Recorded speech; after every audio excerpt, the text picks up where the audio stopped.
मैं हूं पूनम जैन। स्वागत है आपका विशेष कार्यक्रम में। मध्य प्रदेश की अर्थव्यवस्था से लॉकडाउन का असर लगभग खत्म हो गया है और मंदी की मार से उभरी सरकार का खजाना भी भर गया है। अच्छी खबर यह है कि टैक्स कलेक्शन पिछले साल की तुलना में ज्यादा है। इसके बाद भी जनता को राहत नहीं मिल रही है। पूरे देश में पेट्रोल डीजल पर सबसे अधिक कर एमपी में वसूला जा रहा है। महंगे पेट्रोलियम से ट्रांसपोर्टेशन चार्ज बढ़ रहा है और रोजमर्रा की चीजों की कीमतें आसमान छू रही हैं।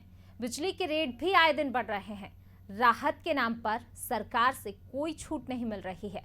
आखिर ऐसा क्यों? इसी का जवाब हम इस कार्यक्रम में जानने की कोशिश करेंगे।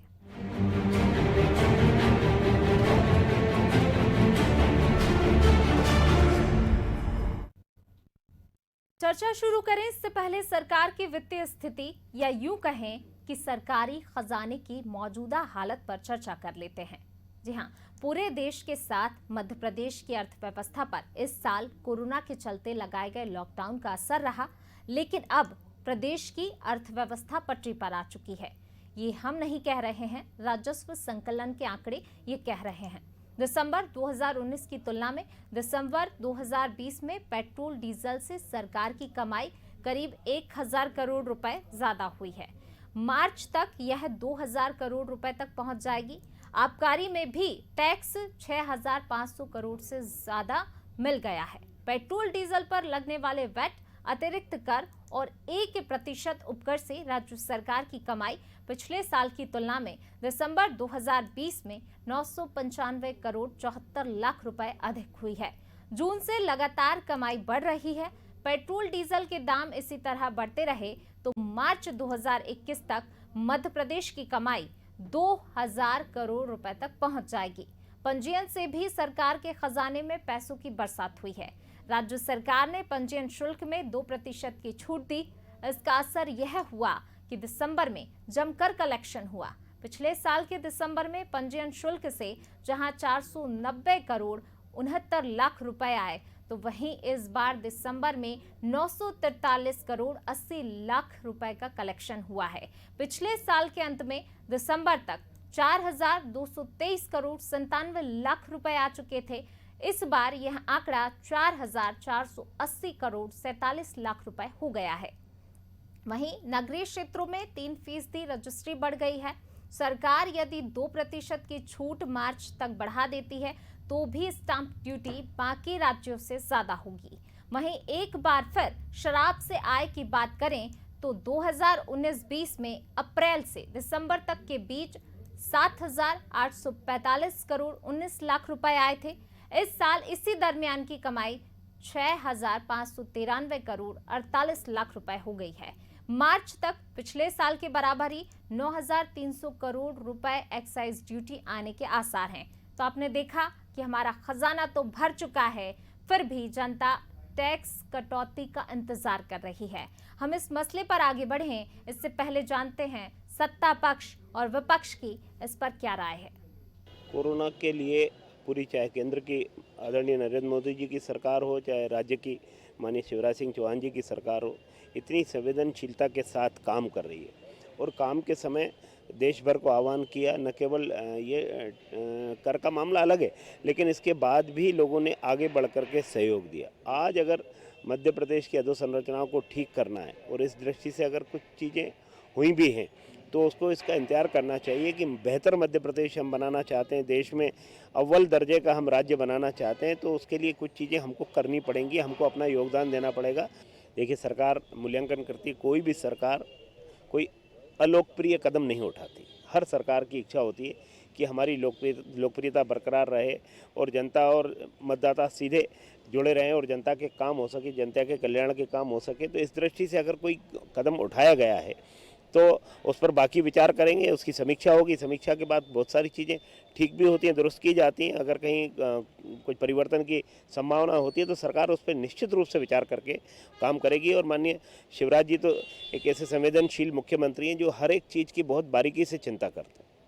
कोरोना काल के बाद सरकार के तमाम राजस्व के संसाधनों से अब राजस्व की आय तेजी से बढ़ रही है। चाहे आबकारी विभाग की आय हो, चाहे रजिस्ट्रियों के माध्यम से आय हो, चाहे अन्य स्थानीय निकायों की आय हो। साथ ही जीएसटी कलेक्शन भी केंद्र सरकार का 1 लाख करोड़ के ऊपर आ गया है। उसके बाद भी सरकार द्वारा पेट्रोल डीजल जैसे साधनों के ऊपर कोई रियायत नहीं दी जा रही है। इंपोर्ट ड्यूटी बढ़ाई जा रही है। 100 रुपये के ऊपर पेट्रोल डीजल पहुंच गया है। ये जनता के साथ अन्यायपूर्ण कार्रवाई है। कांग्रेस पार्टी मांग करती है कि तत्काल पेट्रोल डीजल पर टैक्स कम किए जाएं, जनता को राहत दी जाए, अन्यथा कांग्रेस पार्टी जनता के साथ मिलकर एक बड़ा आंदोलन करेगी।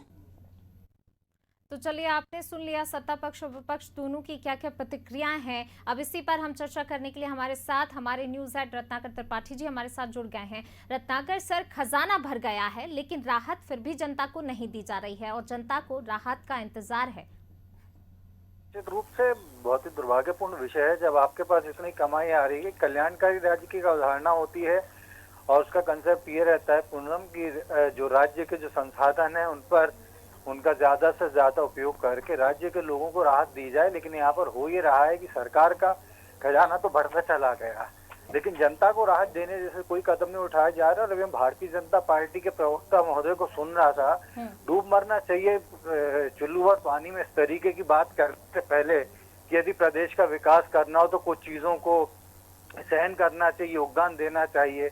जनता इस चीज में कहां तक योगदान देगी? 100 रुपए के करीब पेट्रोल पहुंच चुका है मध्य प्रदेश में, आग लगी हुई है महंगाई के चलते हुए। सरकार उस पर टैक्स कम नहीं कर रही और भारतीय जनता पार्टी के प्रवक्ता ऐसा लगा जैसे शिवराज सिंह चौहान नरेंद्र मोदी का मंदिर बनाकर उसके अंदर बैठ के बात कर रहे हो कि माननीय मुख्यमंत्री, माननीय प्रधानमंत्री संवेदनशील है, कुछ न कुछ करेंगे। काम को होता दिख रहा है ना। सेंट्रल गवर्नमेंट गाड़ियों के ईंधन कर के बारे में कुछ सोच रही है ना मध्य प्रदेश सरकार कुछ सोच रही है। हर तरफ से आय हो रही है मध्य प्रदेश में। शराब अंधाधुंध तरीके से महंगी कर दी गई है, सरकार को उसका पूरा लाभ मिल रहा है, खजाना भर रहा है, रेवेन्यू से आय हो रही है। जो आपने चीजों को बताया कि फीस कम कर दी उसके चलते सरकार की आमदनी में बहुत जबरदस्त तरीके से इजाफा हुआ। तो अभी वक्त है, this is the high time जब ये होना चाहिए कि जनता को घरों से राहत प्रदान की जाए, उसे इस बात का यकीन दिलाया जाए कि मध्य प्रदेश में वाकई एक ऐसी सरकार है। लेकिन अगर आप पॉपुलिस्ट मेजर पर ही अपने पैसे खर्च करने भूल जाएं कि हमें योजनाएं चला चलाकर वाहवाही लूटनी है, हमें योजनाएं चला चलाकर उन पर जनता का गाड़ी कमाई का पैसा फूंक कर और उसके बाद वाहवाही लूटनी है, फिर वो चाहे बिजली के बिल माफ करने का मामला हो, चाहे दूसरी तरीके की किसी वोट बैंक को रिझाने का मामला हो। यदि आप उसके चक्कर में इस तरीके से जो मध्यम वर्गीय वर्ग है, खास तौर से जो ईमानदारी से अपने टैक्स पे करते हैं, जो लोग जो सैलरी। रत्नाकर सर, यहाँ पर मैं आपको रोकना चाहूंगी। अब हमारे साथ पूर्व वित्त मंत्री राघव जी हमारे साथ जुड़ गए हैं। राघव जी, बहुत स्वागत है आपका। जी धन्यवाद। जी राघव जी, सरकार का खजाना भर गया है, जनता को फिर भी राहत नहीं दी जा रही है। चाहे बिजली बिलों की बात की जाए, लगातार दाम बढ़ रहे हैं, पेट्रोल के दाम आप देखिए आसमान छू रहे हैं। जी, जनता आज भी राहत का ही इंतजार करे, कब मिलेगी जनता को राहत? ऐसा है कि केंद्र की भी और प्रदेश की भी अर्थव्यवस्था इस वक्त ठीक नहीं चल रही है और उसके मेरे हिसाब से 4 कारण हैं। एक तो जीएसटी, दूसरा कोरोना, तीसरा कांग्रेस गवर्नमेंट और वर्तमान बीजेपी गवर्नमेंट दोनों के चीफ पॉपुलरिटी के कदम उठाना। ये कारण की वजह से अर्थव्यवस्था अच्छी नहीं है, खजाने में पैसा है नहीं, कर्ज से प्रदेश डूब चुका है। 2 लाख करोड़ का प्रदेश का बजट है, जबकि कर्जा जो है 2.5 लाख से भी ऊपर, 2.5 लाख करोड़ से भी ऊपर है। और सभी, जैसा आपने बताया कि हर चीज के दाम बढ़े हुए हैं, पेट्रोल डीजल के भी और स्टैम्प ड्यूटी के भी और लिकर वगैरह के सबके बढ़े हुए हैं। इसके बावजूद भी जो है जो वायदे या जो घोषणाएं की जा रही हैं वो पूरी नहीं हो पा रही हैं। कमलनाथ जी की सरकार में कर्ज माफी वाला मामला आधा अधूरा रहा, बहुत कम कर्ज माफ हो पाए। दूसरी, उन्होंने घोषणा की थी कि गरीबों की शादी के लिए 50,000 रुपया देंगे, वो भी पूरी तरह से नहीं दे पाए। ऐसे ही शिवराज जी ने भी, इनकी सरकार ने और स्वयं शिवराज जी ने घोषणा की थी कि ये सोयाबीन है, इसका प्रति क्विंटल 500 रुपया भावांतर के रूप में देंगे, जी वो वादा आज तक अधूरा है। पिछले वर्ष गेहूं की खरीदी का 165 रुपया जो बचा समर्थन मूल्य के ऊपर देना था, वो न कमलनाथ सरकार ने दिया, न शिवराज जी सरकार ने दिया। तो नतीजा ये हो रहा है कि स्थिति गड़बड़ा रही है, तो इसका खजाना खाली है, आवश्यक काम हो नहीं पा रहा है। जी राघव जी, तो क्या ये माने कि जो लोक लुभावन घोषणाएं की गई थी वही ले डूबी है? जी लोक लुभावन घोषणाएं जो की गई थी, हाँ। क्या चुनावी फायदे के लिए वही ले डूबी है? हाँ, लोक लुभावन घोषणा करने का तो अक्सर ऐसा होता ही है। घोषणाएं उतनी करो जितनी आप पूरी कर सकते हो, जो पूरी नहीं कर सकते घोषणा नहीं करना चाहिए। आज प्रदेश में ये स्थिति शिक्षित बेरोजगार की स्थिति अत्यंत भयंकर है।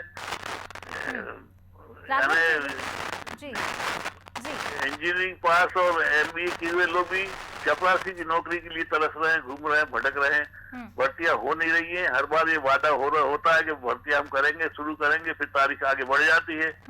तो ये एक भयंकर समस्या है। बाकी भी बहुत सी बातें जो है आधी अधूरी रह गई हैं। जी राघव जी, आप एक बड़े जो हैं आर्थिक जानकार हैं, तो इसके लिए आप क्या उपाय बता सकते हैं जिससे आर्थिक स्थिति मजबूत हो? जिस तरीके से कर्ज लगातार बढ़ रहा है, अगर आप कर्ज की बात करें तो वाकई मध्य प्रदेश पर कर्ज बढ़ रहा है, तो क्या उपाय बता सकते हैं जिससे आर्थिक स्थिति सुधरे? देखिए, इस वक्त जो है क्योंकि ये संकट का काल है, इसीलिए हालांकि ये अस्थायी है, वो काल लगभग निकल चुका है। अब आर्थिक स्थिति सुधरना ही चाहिए, लेकिन सरकार को भी कुछ जरूरी कठोर वित्तीय अनुशासन लागू करना चाहिए। जैसा कि केंद्र सरकार ने 2 साल तक सांसद निधि स्थगित कर दी थी, मतलब वो नहीं बांटी गई। ऐसा प्रदेश सरकार अगर करती तो 1 साल में 450 पौने 500 करोड़ बच जाते उनके। इस तरह के और भी कठोर वित्तीय अनुशासन लागू करने की आवश्यकता है। दाम किसी वस्तु के इतने बढ़ाओ कि वो बिकती तो रहे कम से कम। अब वो नतीजा ये हो रहा है पेट्रोल डीजल का कि पड़ोस के राज्यों से पेट्रोल डीजल ट्रक भर के ले आते हैं और उससे काम कराने की कोशिश करते हैं। शराब का मामला ऐसा है कि दाम ज्यादा बढ़ने की वजह से जो है अवैध शराब और जहरीली शराब बिक रही है और लोग मर रहे हैं उससे। तो इसके दूरगामी परिणाम अच्छे नहीं होते हैं।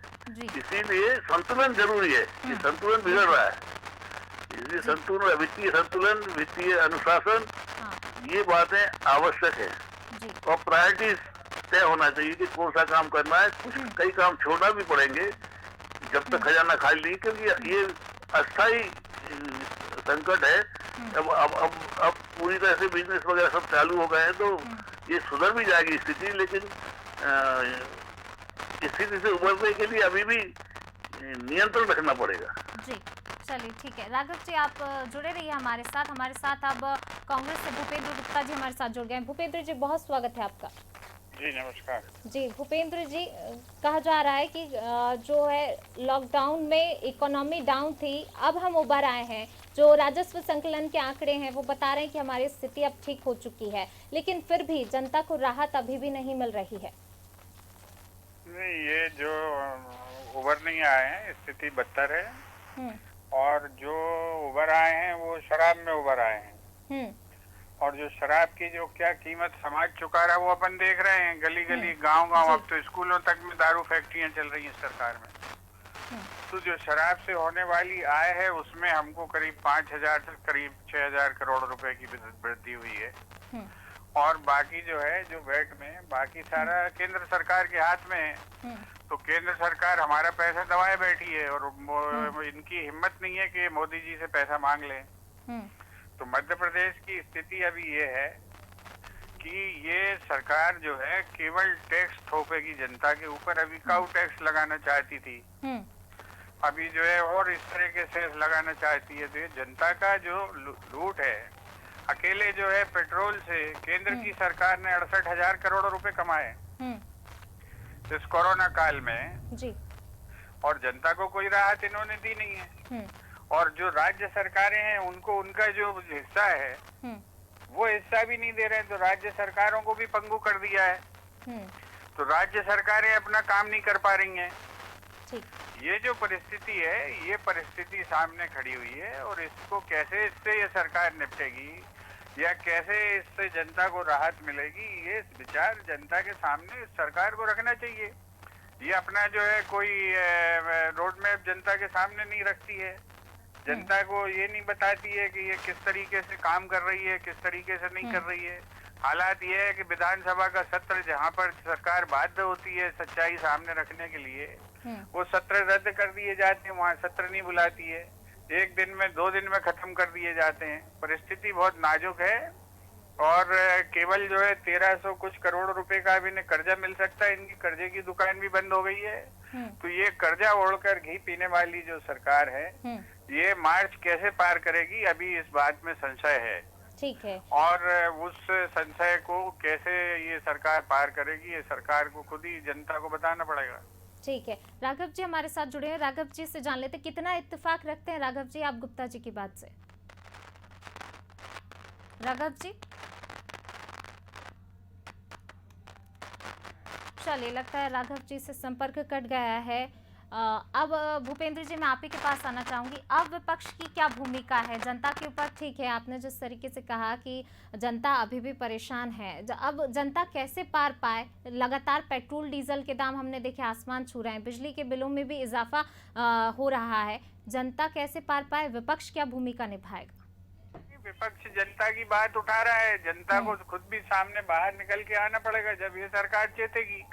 आज किसान जैसे अपनी निकल के बात कह रहा है, ऐसे मध्यम वर्ग को बाहर निकल के बात करनी पड़ेगी, इसी तरह गरीब को बाहर निकल कर बात करनी पड़ेगी। विपक्ष तो उसको जो आवाज में आवाज मिला सकता है और उसको जो है मजबूती से उसको उठा सकता है। अगर विधानसभा के सत्र बराबर हो तो सत्र में विधानसभा में उनकी बात उठा सकता है, लेकिन सरकार पूरी तरह से जो है सरकार नाम की चीज को चलने नहीं देना चाहती है, चलने नहीं देना चाहती है, तो वहाँ बातचीत नहीं हो पा रही है। आज लोग सड़कों पे क्यों आ रहे हैं? इसलिए आ रहे हैं क्योंकि आप जो है सदन के अंदर उनकी बात आने नहीं दे रहे हो। जब सदन में जो स्वाभाविक डेमोक्रेसी के मंच हैं, वहाँ पर जब जनता की आवाज नहीं जाएगी तो वो क्या करेंगे? वो फिर जो है दूसरे जगह पर अल्टरनेट ढूंढेंगे और वो अल्टरनेट जो है वो सामने है। तो जनता सड़क पे आके बात कर रही है जी। तो ये तकलीफ सामने है। इस तकलीफ से सरकार कैसे निपटना चाहती है और कैसे जनता को राहत देना चाहती है, इस पर इस सरकार को श्वेत पत्र लाना चाहिए। अगर कंगाल हो चुकी है सरकार तब भी जनता को बताना चाहिए, तो जनता जो है सहयोग करेगी। और अगर कंगाल नहीं हुई है और ये जो झूठी दंभोक्तियां भरनी है कि सब मामा 1 पैसे की पाई पाई और ये सब डायलॉग बाजी करनी है, तो बात अलग है, उसका हाल यही होगा जो आज मध्य प्रदेश का हो रहा है। जी चलिए जान लेते हैं, हमारे साथ बीजेपी से हितेश वाजपेयी जी हमारे साथ जुड़ गए हैं। हितेश जी बहुत स्वागत है आपका। हितेश जी सबसे पहले तो जिस तरीके से जो है आंकड़े ये बता रहे हैं, राजस्व संकलन के आंकड़े के खजाना भर चुका है, उसके बाद भी जनता को राहत क्यों नहीं दी जा रही है? देखिए, बजट को 2 दिन बचे हैं, बजट ऐलान दीजिए, उस समय आपके सामने सारा डॉक्यूमेंट होगा। लेकिन सर जिस तरीके से लगातार बजट ठीक है, लेकिन हमने बजट के पहले की और अभी की कुछ दिनों की पहले की बात देखें, पेट्रोल डीजल के दाम आसमान छू रहे हैं, बिजली के बिल बढ़ाए जा रहे हैं, कहाँ जनता को राहत है? अगर उभर चुकी है, आर्थिक स्थिति ठीक हो चुकी है, कोरोना काल में जो मार पड़ी है वो अगर हम उससे उभर चुके हैं, तो अब जनता को राहत क्यों नहीं दी जा रही? हर जगह तो महंगाई बढ़ रही है। देखिए, मुझे नहीं लगता कि ये पहली चीज तो कोरोना काल खत्म हुआ है, और दूसरी बात कोरोना काल से उभर गए हैं इसके भी आंकड़ा आना बाकी है। लेकिन लॉकडाउन खत्म हो चुका है, लॉकडाउन तो खत्म हो गया है, पिछले साल की तुलना के अगर टैक्स कलेक्शन इस बार देखा जाए तो ज्यादा है। देखिए, लॉकडाउन खत्म हो गया है का अर्थ कोरोना काल खत्म हो जाना नहीं होता है, तो इसीलिए it's a very wide spread statement जो आप दे रही हैं, और इसके जो इकोनॉमिक रिपरकशंस हैं उसमें क्या रिकवरी है, क्या स्थिति है, यही जो स्टेटमेंट ऑफ अकाउंट्स निकलकर सामने आएगा, जिसको हम बजट कहते हैं सरकार का, उससे पता लगेगा। हितेश जी, लेकिन कांग्रेस की तरफ से कहना है कि अंधाधुंध टैक्स कलेक्शन कर दिया, शराबीकरण में मतलब शराब के दाम जो है शराबीकरण कर दिया टैक्स कलेक्शन के लिए। देखिए, कांग्रेस तो अभी उनकी स्थिति बहुत खराब है, ना वो सरकार उनको मिलती है तो चला पाते हैं, ना उनको सरकार चलाना आता है और ना चलाना है। तो इसीलिए विपक्ष के तौर पे वो ठंडे ठंडे बैठे कुछ भी बयान दिया करते हैं जिसका अभी तथ्यों से जुड़ाव बाकी है। भूपेंद्र जी जी आपका जवाब चाहूंगी इस पर। नहीं, सरकार ये सही चला कह नहीं रहे हैं। पाते, सरकार सही, चलाने जी ये बिल्कुल बिल्कुल सही कह रहे हैं कि हम लोगों को सरकार चलानी नहीं आती। 70 साल तक जो है इन्हीं ने पीछे से समोसे खा खा के हम लोगों को गाइड किया, तब हम लोग सरकार चला पाए थे। तभी हम लोग IIM बना पाए, IIT बना पाए, एयरपोर्ट बना पाए, तभी हम जो है देश को एक मजबूत जो है सैन्य शक्ति बना पाए। ये लोग अगर समोसे खा के घर बैठ के हमें मार्गदर्शन नहीं देते, जनसंघी लोग, तो हम लोग थोड़ी इतनी अच्छी सरकार चला सकते थे। वो तो हम लोग तो गधे हैं। ये बुद्धिमान लोग घर में बैठे हुए थे और तमाशा देख रहे थे और वहां से हम लोगों को ये गाइड करते रहते थे, और इसी गाइड करने के कारण हम लोग सरकार अच्छी चला पाए। नहीं तो ये भूपेंद्र जी, शायद ये 15 महीने की सरकार की बात कर रहे हैं। नहीं, ये 70 साल इन्हीं ने तो सरकार चलवाई है हम लोगों को गाइड कर करके। हम लोगों को अकल थोड़ी थी। ये बाहर जो बैलगाड़ी में निकल के कहते बिल्कुल, थे कि ठीक है। कंप्यूटर अच्छी हितेश जी चीज से नहीं है, जानिए। मगर फिर भी हम बात मान जाते थे इनकी। तो ये बुद्धिमान लोग जो है ये घर में बैठ के समोसे खाते हुए, अगर ये लोग अंग्रेजों के पैर दबा दबा के अगर हम लोगों को गाइड नहीं करते, देश आजाद थोड़ी होता है। ये अंग्रेजों से जाके जो है उनकी जासूसी करके उनसे कहते थे कि भाई साहब थोड़ा इन लोगों को कम डंडे मारना, हम लोग तो आपके साथ हैं ही। तब तो जाके देश आजाद हुआ, नहीं तो देश भी आजाद नहीं होता अगर ये जो है अंग्रेजों से जो है रिक्वेस्ट नहीं करते तो। ये हितेश जी महापुरुष लोग हैं, इनकी बातों का अपन को बुरा और अच्छा नहीं मानना चाहिए। जी, हितेश जी जिन्होंने 70 साल सरकार चलाई, आप उनको बोल रहे हैं सरकार नहीं चला पाए? नहीं, ये यदि अंग्रेज मेमो के आगे पीछे घूमकर सिगरेट कम पीते तो शायद देश ठीक होता। और यही कारण है कि 70 साल में इन्होंने एक एम्स बनाया और वहीं पर 11 एम्स एक ही बार में अटल जी ने बना दिए। तो ये अंतर है इनकी रफ्तार और हमारे प्रबंधन में। और बेहतर होता कि ये अंग्रेजों की घरों में झांकना यदि छोड़ देते और थोड़ा सिगरेट कम पीते तो शायद देश और बेहतर स्थिति में होता। सीधे नेहरू जी पर पहुंच गए हैं, शायद कटाक्ष कर रहे हैं। आप कितनी जल्दी ये तो अभी जो है अभी ये नेहरू जी से आगे जो है एलिजाबेथ तक पहुंचेंगे तभी तो पैर दबाएंगे, नहीं कैसे दबाएंगे। ये तो इनका शगल इनका प्रिय विषय है। ये जब जो है लॉर्ड माउंटबेटन की चपरासीगिरी कर रहे थे, अभी वहां तक इन्हें जाना पड़ेगा। ये तो जाएंगे, जाना भी चाहिए इनको, ये इनके हिस्ट्री का पार्ट है। तो ये अपना इतिहास बताएंगे, अच्छी बात है, बताना चाहिए, देश की जनता को जानना चाहिए इनका इतिहास। चलिए ठीक ये है, अभी वहां तक जाएंगे, ये अभी थोड़ी देर और इन्हें उकसाइए तो ये एलिजाबेथ तक भी जाएंगे, चलिए ठीक है। भूपेंद्र माउंटबेटन तक भी जाएंगे ये। जी भूपेंद्र जी, पुरानी मुद्दे यादें पर ताजा हो लौटते रही हैं। हैं हितेश जी, भूपेंद्र मैं को। आपके पास आना चाहूंगी। भूपेंद्र जी ने अभी कुछ देर पहले कहा था कि सरकार को श्वेत पत्र जारी करना चाहिए इकोनॉमी के हालात पर। देखिए, जो इकोनॉमिक सर्वे होता है और उसके बाद बजट होता है, इससे बड़ा कोई प्रपत्र सरकार का होता नहीं है। और 1 तारीख को आपके समक्ष होगा, हम सब मिलकर चर्चा करेंगे। भूपेंद्र जी, बजट आने वाला है। हाँ, अच्छी बात है ना। बजट दिल्ली का आ रहा है, अभी इनका कब आ रहा है, इनसे पूछो जरा। हितेश जी, अभी जी, हाँ, इनसे पूछ तो लो कब आ रहा है इनका बजट। अभी तो दिल्ली का आ रहा है मध्य प्रदेश में बजट। कब राहत मिलेगी? क्या बजट के पहले राहत की कोई उम्मीद नहीं है? सत्र बुलाएंगे ये नहीं बुलाएंगे, इनसे पूछ तो लो। हितेश जी, सत्र बुलाएं। जवाब भाई दे साहब को दीजिए। कुछ नहीं पता है। अभी तो प्रोटेम बाबू को नहीं पता है, तो इन्हें क्या पता होगा। हितेश जी, जवाब दीजिए। जी, जी, कब बुला रहे हो बजट सत्र चर्चा? सर इनको पानी पीने के लिए बोले तो मैडम मैं बताऊं फिर कुछ। तो बजट सत्र की डेट ब्रेक तो में। बता दो तो हम हितेश लोग जी। तैयारी कर लें। मैं हितेश बोल जी, सकता हूँ? जी जी, हितेश जी बात पूरी कीजिए। जी, क्योंकि पूरे देश में व्यवस्था जीएसटी की लागू है, तो टैक्स कलेक्शन का एक बहुत बड़ा रेवेन्यू जो है वो रेवेन्यू जो आता है वो जीएसटी के थ्रू आना है। तो यूनियन बजट मुझे लगता है एक सबसे ठोस डॉक्यूमेंट होगा जिसको हम मान सकते हैं देश के सामने होगा। और उसके बाद फिर हम उम्मीद कर सकते हैं कि जो राज्यों के डॉक्यूमेंट्स बनेंगे वो उसी को फॉलो करते हुए दिखाई देंगे। तो बहुत सारे संकेत हमको उसमें मिल जाएंगे। तो मुझे लगता है 1 फरवरी का इंतजार करना चाहिए और कांग्रेस, क्योंकि मैंने बताया ना भाई, केंद्र में तो उनकी संख्या ही नहीं है, नेता प्रतिपक्ष के लायक तक नहीं बची है, तो ना उनको सरकार चलाना है ना चलाना आती है और ना उम्मीद दिखती है। तो उन्हें तो केवल चुटकुले, किस्से, कहानियां, हास्य व्यंग्य, इस पर टाइम पास करना है, वे करते रहें। ठीक है, चलिए हितेश जी, शुक्रिया आपका इस चर्चा में शामिल होने के लिए। भूपेंद्र जी, आपका भी शुक्रिया इस चर्चा में शामिल होने के लिए। तो बिल्कुल जो है, जिस तरीके से हालात बने हुए हैं, अभी जनता को किसी तरीके की राहत नहीं दी जा रही है। लेकिन अगर बात की जाए आर्थिक स्थिति की, तो कोरोना काल जब चल रहा था ज़रूर आर्थिक स्थिति खराब थी, लेकिन अब उस आर्थिक स्थिति से हम उबर चुके हैं।